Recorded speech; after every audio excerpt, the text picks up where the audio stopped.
അപ്പോഴേ ഇന്ന് നമ്മുടെ പൊന്നൂസിൻ്റെ വിവാഹമായിരുന്നു. വിവാഹ വിശേഷങ്ങളാണ്. ഇത് തലേന്നത്തെ പാർട്ടിക്കുള്ള വേഷമായിരുന്നു.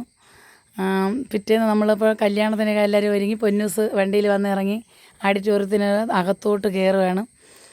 എല്ലാവരെയൊക്കെ കണ്ട് ചിരിച്ചു സംസാരിച്ച് എല്ലാവർക്കും ടാറ്റയൊക്കെ കൊടുത്ത് അവളകത്ത് മണ്ഡപത്തിലേക്ക് പോകാനുള്ള തയ്യാറെടുപ്പാണ്.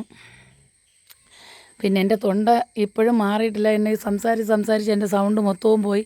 ഇവിടെ വന്ന് കല്യാണ ദിവസം തൊട്ട് തുടങ്ങിയ അലപ്പാണ്. മിക്കവാറും ഇത് തിരിച്ച് മസ്കറ്റ് ഇറങ്ങിയതിന് ശേഷമേ മാറത്തുള്ളതെന്നാണ് എനിക്ക് തോന്നുന്നത്. ഇവരിപ്പം അടുത്ത് നിൽക്കുന്നത് എൻ്റെ മോളും എൻ്റെ മരുമകളുമാണ്. ചേച്ചിയുടെ കുശലമൊക്കെ ചോദിക്കുകയാണ്. സാരിയും മാലയൊക്കെ എല്ലാവർക്കും ഇഷ്ടപ്പെട്ട്. പൊന്നൂസിനെ ഒരുക്കിയേക്കുന്ന അതിഗംഭീരമാണ്. ഒരുപാട് ഇഷ്ടപ്പെട്ട് മേക്കപ്പ് ചെയ്തത്. നല്ല സുന്ദരിയായിരിക്കുന്നു. അപ്പം വിശക്കുന്നെന്ന് പറഞ്ഞാൽ പൊന്നൂസിൻ്റെ മാമി ഒരു പഴമൊക്കെ കൊണ്ട് കൊടുത്ത് അത് പതിയെ കഴിക്കുകയാണ്. അത് 2 പഴം കൊണ്ടുവന്ന് ഒന്നേ കഴിച്ചുള്ളൂ, ഒന്ന് ഞാൻ കഴിച്ചു കേട്ടോ. എനിക്ക് ഭയങ്കര വിശപ്പായിരുന്നു. കാരണം ഞാനും തലേന്ന് രാത്രിയിൽ ആഹാരമൊന്നും കഴിക്കുന്നുണ്ട്. അതുകൊണ്ട് അത് ഞാൻ മേടിച്ച് കഴിച്ചു കേട്ടോ. അപ്പോഴേ പൊന്നൂസ് വരുന്നതും കാത്ത് പയ്യൻ മണ്ഡപത്തിൽ ഇങ്ങനെ ക്ഷമയോടെ കാത്തിരിക്കുകയാണ്. ഇപ്പം അപ്പച്ചിയും മറ്റ് കുറേ താലപ്പൊലി കൊച്ചുങ്ങളും എല്ലാവരും കൂടെ കൂടി പൊന്നൂസിനെ എതിരേറ്റുകൊണ്ട് വരുന്ന രംഗമാണ് മണ്ഡപത്തിലേക്ക്. ഇത് പൊന്നൂസിൻ്റെ മാമിയാണ്. 3 വലം വച്ചതിന് ശേഷമാണ് മണ്ഡപത്തിൽ കയറിയിരിക്കുന്നത്. പൊന്നൂസിൻ്റെ ഫ്രണ്ടിൽ നിൽക്കുന്നത് അവളുടെ അച്ഛനും ബാക്കിൽ നിൽക്കുന്ന അമ്മയാണ്. എല്ലാവരും നല്ല സന്തോഷത്തിലാണ്. ഇത് അനിയത്തിയാണ്. അനിയത്തിയും താലപ്പൊലി എടുത്തുകൊണ്ടിരിക്കുകയാണ്. സുന്ദരി കുട്ടിയാണ്. എല്ലാവർക്കും അവളെ ഭയങ്കര ഇഷ്ടമാണ്. പൊന്നൂസ് അങ്ങനെ മണ്ഡപത്തിൻ്റെ 4 വശവും ഇറങ്ങി പയ്യൻ്റെ അടുത്തേക്ക് ഇപ്പോൾ കയറിയിരിക്കും. ഞങ്ങളെല്ലാവരും ഹാപ്പിയാണ്. കാരണം നമ്മളൊക്കെ ഒത്തിരി നാളുകൊണ്ട് ആഗ്രഹിച്ചതാണ് നമ്മളെ കുടുംബത്തിൽ ഇങ്ങനൊരു കല്യാണം. അപ്പം ഞങ്ങൾക്കൊക്കെ ഇത് എവളെ ഒരുങ്ങി വരുന്നതൊക്കെ കാണാനും ഈ കല്യാണത്തിന് കൂടാനും ഒക്കെ വേണ്ടിയാണ് നമ്മൾ ഇത്ര റിസ്ക് എടുത്ത് മസ്കറ്റിൽ നിന്ന് ഇവിടെ എത്തിയിരിക്കുന്നത്. അപ്പോൾ എല്ലാവരുടെയും അനുഗ്രഹമൊക്കെ മേടിച്ച് പൊന്നൂസിൻ്റെ അമ്മായി അപ്പനും അമ്മായി അമ്മയാണ് അപ്പുറം നിൽക്കുന്നത്. അവരുടെ അനുഗ്രഹമൊക്കെ മേടിച്ച് അമ്മയുടെ അനുഗ്രഹം മേടിക്കുന്നു. അച്ഛൻ്റെ അനുഗ്രഹം മേടിക്കാൻ പോവാണ്. അച്ഛനും അമ്മയും ആണ് നിൽക്കുന്നത്. അതെല്ലാവരും നല്ല സന്തോഷത്തിലാണ്. അതത്ര എപ്പോഴായാലും അങ്ങനല്ലേ, മക്കളെ ഒരു നല്ല കാര്യം നടക്കുമ്പം ഏറ്റവും അധികം സന്തോഷിക്കുന്നവരുടെ മാതാപിതാക്കളാണ്. അപ്പം വെറ്റയൊക്കെ കൊടുത്ത് അനുഗ്രഹമൊക്കെ മേടിച്ച് ഇനി പൊന്നൂസിനെ മണ്ഡപത്തിലേക്ക് കയറ്റാനുള്ള പരിപാടികളാണ്.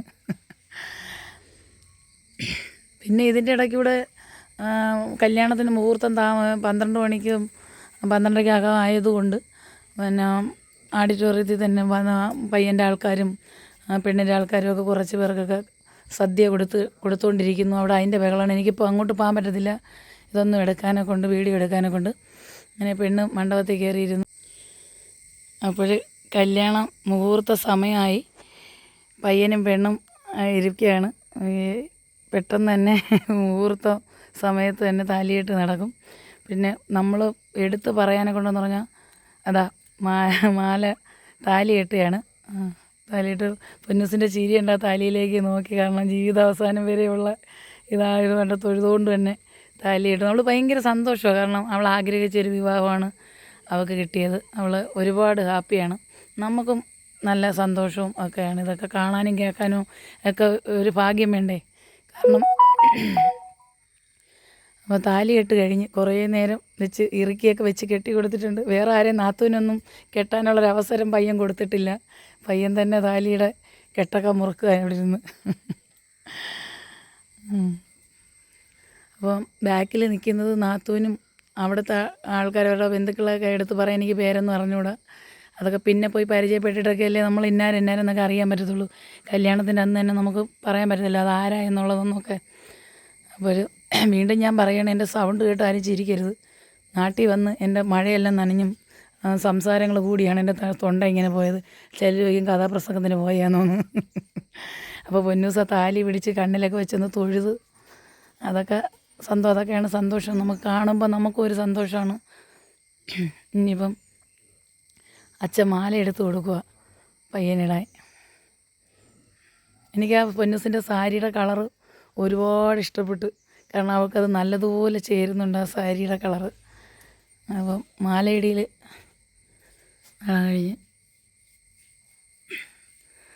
അതിൻ്റെ ഇടയ്ക്കൂടെ നമുക്ക് ഒരുപാട് ബന്ധുക്കളെയൊക്കെ പരിചയപ്പെടുത്താനൊക്കെ ഉണ്ട്. പക്ഷേ അതൊന്നും നമുക്ക് ഈ മുഹൂർത്ത സമയത്ത് മണ്ഡപത്തിൻ്റെ അവിടെ കയറി നിൽക്കുന്നതുകൊണ്ട് നമുക്ക് ഇന്നാരായിട്ടൊന്നും പരിചയപ്പെടുത്താനൊന്നും പറ്റുന്നില്ല. പിന്നെ അതിനകത്ത് മെയിനായിട്ട് പറയാനെ കൊണ്ട് എൻ്റെ ഹസ്ബൻഡ് ഇതിനകത്തൊന്നും മിക്കവാറും വീഡിയോയ്ക്കകത്തും ഇല്ല. കാരണം ഓഡിറ്റോറിയത്തിലും മണ്ഡപത്തിലുമായിട്ട് പലതും സഹായിക്കാനും എടുക്കാനും ഒക്കെ മൊത്തവും ചേട്ടനാണ് ഓടിക്കൊണ്ടിരിക്കുന്നത്. അപ്പോൾ അതുകൊണ്ട് എനിക്ക് എൻ്റെ ഹസ്ബൻഡിൻ്റെ വീഡിയോ ഇതിനകത്ത് കാണിക്കാനൊന്നും പറ്റുന്നില്ല. ലാസ്റ്റ് ഉള്ളതിനകത്തൊക്കെ ഉള്ളൂ പരിചയപ്പെടുത്തുന്നത്. നിങ്ങളൊക്കെ വീഡിയോ കണ്ടിട്ട് വിചാരിക്കും എല്ലാവരെയും പരിചയപ്പെടുത്തുന്നു, ഇവരുടെ ഹസ്ബൻഡ് എന്തെന്ന് ചോദിച്ചാൽ അത് ലാസ്റ്റത്തെ വീഡിയോയിലുണ്ട്. എല്ലാം കഴിഞ്ഞ് ഫ്രീ ആയി മണ്ഡപത്തിൽ നിന്നൊക്കെ ഇറങ്ങി കഴിയുമ്പോഴാണ് എൻ്റെ ചേട്ടനെ ഇത്തിരി ഫ്രീ ആയിട്ട് എനിക്ക് കിട്ടിയത്. അപ്പോൾ അതിൻ്റെ ലാസ്റ്റ് ഭാഗം നിങ്ങൾ കാണേണ്ട ഒരു വീഡിയോ ഉണ്ട്. അത് നിങ്ങൾ കൃത്യമായും കാണണം. കാരണം എന്ന് വെച്ചാൽ അത്രമേൽ ഒരു പുരാതന ക്ഷേത്രത്തിൽ നമ്മൾ പോയി, അവിടുത്തെ കുറച്ച് വീഡിയോ അതിനകത്തുണ്ട്. അപ്പോൾ മാലയിട്ട് താലിയിട്ട് കഴിഞ്ഞ് മാലയിടിയിൽ കഴിച്ച് പയ്യന് മാലയിട്ടു. പിന്നെ നമുക്ക് എടുത്ത് പറയാനെ കൊണ്ട് ഞാനിതുവരെ അങ്ങനെ കണ്ടിട്ടില്ല.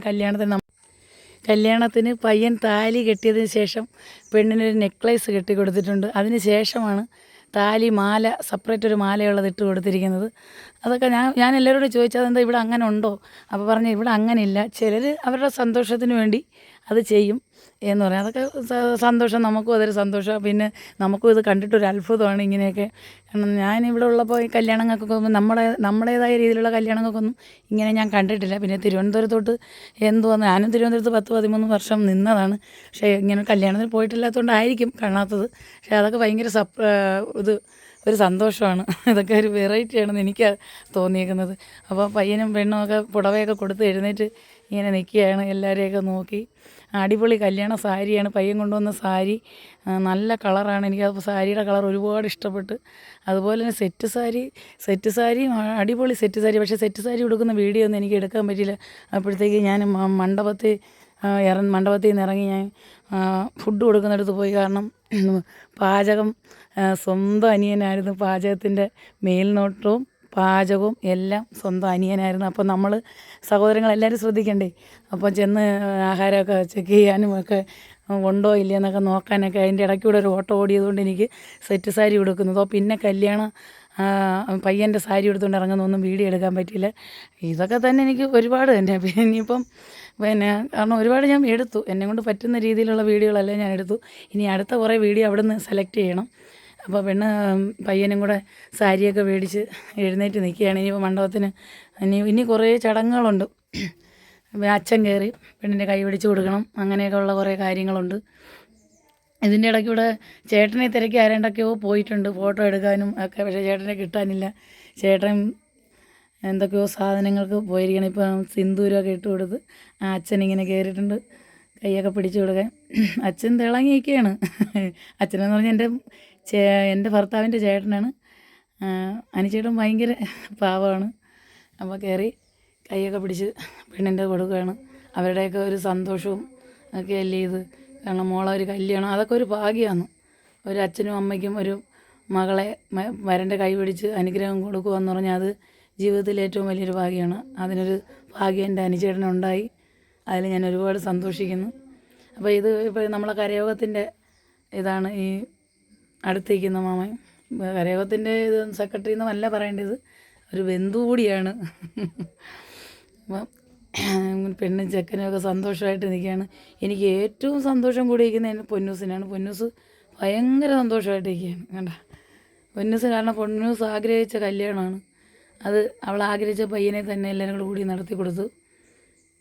അപ്പോൾ ഇനിയിപ്പം അച്ഛൻ കൈയൊക്കെ പിടിച്ച് കൊടുത്ത് പുറത്തിറങ്ങി.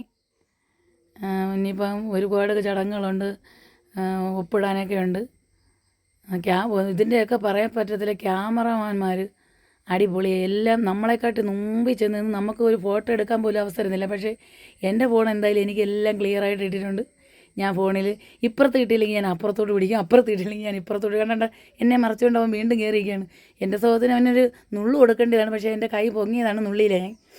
എന്നിട്ട് എനിക്ക് കിട്ടി, അവനെടുത്തത് വീഡിയോ എനിക്ക് കിട്ടി. അതുകൊണ്ട് എനിക്ക് വിഷമമൊന്നുമില്ല. അത് അവരുടെ ഡ്യൂട്ടിയാണ്. അവർക്ക് കാശുകൾ മേടിക്കുമ്പോൾ അവർക്ക് എല്ലാ വീഡിയോയും കിട്ടിയിരുന്നുണ്ടെങ്കിൽ അവർക്കും അതൊരു കുറ്റമാവും. അതുകൊണ്ട് നമുക്ക് അവരെ കുറ്റപ്പെടുത്താൻ പറ്റത്തില്ല. എന്നാലും എനിക്ക് എൻ്റെ ഫോണിൽ ആർക്ക് കിട്ടിയതിനെക്കാട്ടി ക്ലിയറായിട്ട് കിട്ടിയിട്ടുണ്ട്. വീണ്ടും പയ്യൻ എന്നെ മറച്ചുകൊണ്ടിരിക്കുകയാണ്. എന്നാലും ഞാനത് എടുക്കുമെന്ന് വാശിയോടുകൂടി വീണ്ടും ഞാൻ എടുക്കുമോ അപ്പം മണ്ഡപത്തിന് പുറത്തിറങ്ങി. അപ്പം വലം വെച്ചു. ഇനി കരയോഗക്കാരുടെ പരിപാടിയാണ്. അപ്പം അവരിനി ഒപ്പിടിയിക്കാനുണ്ട്. എല്ലാ ചടങ്ങുകളും നടത്തിയിട്ട് വേണം അവർക്ക് പുറത്തോട്ട് പോയി പിന്നെ പാലും പഴമൊക്കെ അമ്മായിയപ്പൻ്റെ അമ്മായിയമ്മയുടെയൊക്കെ കയ്യിൽ നിന്ന് മേടിച്ച് കുടിക്കുന്ന ചടങ്ങൊന്നും എനിക്ക് എടുക്കാൻ പറ്റത്തില്ല. ഞാൻ വീണ്ടും പിന്നെ ഊണ് വരയിലോട്ട് പോവുകയാണ്. അവിടുത്തെ കാര്യങ്ങളൊക്കെ നോക്കണം.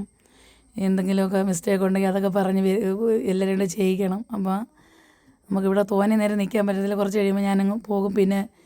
പിന്നെ കിട്ടുന്ന കുറച്ച് വീഡിയോകളൊക്കെ അതിനകത്ത് അപ്ലോഡ് ചെയ്യും. പിന്നെ ഇപ്പോൾ നമ്മുടെ കതിർ മണ്ഡപം ഒന്നും കൂടെ ഒന്ന് എടുക്കണമെന്ന് എനിക്കൊരു ആഗ്രഹം തോന്നി. അപ്പോൾ ഞാൻ ആ കതിർ മണ്ഡപം എടുക്കുകയാണ്. ഒരുപാട് ഇഷ്ടപ്പെട്ട അതിൻ്റെ ഡെക്കറേഷൻ എനിക്ക്. ഇടയ്ക്കിടയ്ക്ക് മെസ്സേജുകൾ വന്നുകൊണ്ടിരിക്കുന്നു. അതെൻ്റെ ഫോണിലെ അല്ലാതെ അവിടുത്തെ സൗണ്ടൊന്നും അല്ല കേട്ടോ, ആരും ചിരിക്കണ്ട. അപ്പോൾ കതിർ മണ്ഡപം വീണ്ടും ഞാൻ എടുക്കുകയാണ്. മണ്ഡപത്തിൻ്റെ ഡെക്കറേഷൻ അത്രമേൽ എനിക്കിഷ്ടപ്പെട്ടു. അതുകൊണ്ട് വീണ്ടും ഞാൻ അത് തന്നെ സൂൺ ചെയ്ത് കണ്ടുകൊണ്ടിരിക്കുകയാണ്. പിന്നെ ഇപ്പോൾ ഒപ്പിടിയിൽ ചടങ്ങൊക്കെ ഏകദേശം കഴിഞ്ഞു. ഇനി പയ്യനും പെണ്ണും പെണ്ണിനെ ഒരുക്കുന്ന റൂമിലേക്ക് പെണ്ണ് പോവും, പയ്യൻ എവിടെയെങ്കിലും കുത്തിയിരിക്കും. അടുത്ത വേഷമൊക്കെ മാറി. ഇപ്പോൾ വീണ്ടും ഒന്നുകൂടെ പറയാം, ഇപ്പോൾ അടുത്ത കുടുംബക്കാരെല്ലാം നിർത്തി ഫോട്ടോ എടുപ്പാണ്. ഇനി ആ ഫോട്ടോ എടുപ്പൊക്കെ കഴിഞ്ഞതിന് ശേഷമാണ് പെണ്ണ് പയ്യൻ കൊണ്ടുവന്ന സാരിയൊക്കെ ഉടുത്ത് ഇറങ്ങി വരുന്നത്. അതൊന്നും എനിക്ക് വീണ്ടും ഞാൻ ഫോട്ടോ എടുക്കാൻ പറ്റുന്നില്ല. ഞാൻ ഇപ്പം വീഡിയോ കുറച്ച് കഴിയുമ്പോൾ നിർത്തിയിട്ട് എനിക്ക് വേറെ കുറേ കാര്യങ്ങൾ ഇതിൻ്റെ ഇടയ്ക്കൂടെ തിരക്കി അറിയാനുണ്ട്. അത് അനിയൻ എന്നെ ഏൽപ്പിച്ചേക്കുവാണ്. കാരണം നമ്മളൊരു കാര്യമായിട്ട് പിടിച്ചു കഴിഞ്ഞാൽ അനിയനെ ഏറ്റെങ്കിൽ നമുക്ക് എല്ലാവർക്കും അതിനകത്ത് ഉത്തരവാദിത്വമില്ലേ. അപ്പം അങ്ങനെ വേണം. പിന്നെ ഇതൊക്കെ ഞാൻ വന്ന ഉടനെ ഞാൻ മോളുമായിട്ട് എടുത്ത ഫോട്ടോയാണ്, പൊന്നൂസുമായിട്ട്. ഇതെൻ്റെ മോളും മരുമോളുമാണ്. അവരെ നിർത്തി ഫോട്ടോ എടുത്ത്. ഇതെൻ്റെ ആങ്ങളയുടെ മോളാണ്, അവരും വന്നായിരുന്നു. ഇതെടുത്ത് പറയും, ഇതാണ് നമ്മളെ പാചകം ചെയ്ത് ഇത് അനിയനും പൊന്നൂസും. അനിയനെ ഭയങ്കര ഇഷ്ടമാണ് പൊന്നൂസിന്. കൊച്ചച്ചാന്ന് പറഞ്ഞാൽ ജീവൻ്റെ ജീവനാണ്. അപ്പോൾ കൊച്ചിനെ ഞാൻ വിലാക്കാരിയായിട്ട് പിടിച്ചുകൊണ്ട് ഫോട്ടോ എടുത്തത്. ഇത് ഞങ്ങളുടെ ഫാമിലിയാണ്. ഒരു ഫോട്ടോ ഇതെന്ന് പറഞ്ഞാൽ എൻ്റെ പ്രശോഭിൻ്റെ നാത്തുവിൻ്റെ മോൻ്റെ മോളാണ്. അപ്പോൾ ഇത്രയൊക്കെ തന്നെയാണ് നമ്മുടെ കല്യാണ വിശേഷങ്ങൾ. അപ്പോൾ എല്ലാവർക്കും ബൈ ബൈ. വീഡിയോ അവസാനം വരെ കാണണം. ടാറ്റ.